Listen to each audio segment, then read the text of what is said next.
third video from MAPP assignment number 6. You should have just done a prediction at 8 kilohertz. It should look something like this. Please take a screenshot at this point of the whole screen. I mean all of this stuff. It's really important to me. I want to kind of know what's going on in your workflow when I assess where you're at.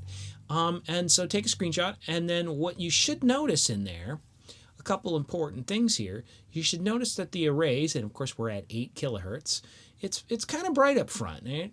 Brighter colors are louder, and so we're probably 6 dB hotter than the surrounding areas in those yellow zones. And then down here in this light blue, of course in the back, it's darker. And we expect this, right? Because these areas are close to the arrays, and these areas are far from the arrays. And the way high frequency air loss works is high frequencies are attenuated by distance faster than lower frequencies. So this, if we did a different prediction at a lower frequency, it wouldn't quite look like this.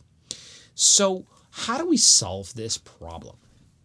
Well, the technique that most people try, at least the first time around, is called gain shading or amplitude tapering or level shading or level tapering or something like that.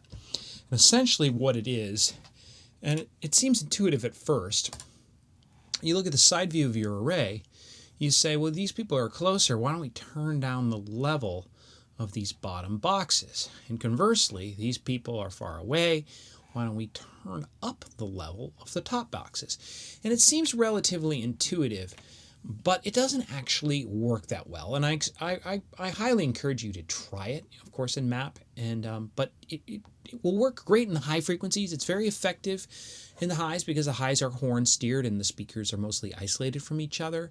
But in the low frequencies, where steering is actually caused from phase interaction between multiple boxes, this gain tapering, gain shading, can be disastrous. Essentially what it does is shorten the line array, it disrupts the phase buddies, and this negatively skews the LF pattern.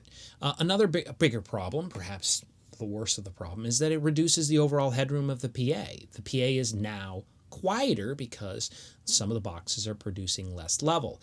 And the front house engineer may push the PA and not even know that some of the boxes are going to clip before other boxes are. And since the front house, if those clipping boxes aren't pointed at the front house engineer, the engineer won't know those boxes are being destroyed, and this can cost a lot of money to repair.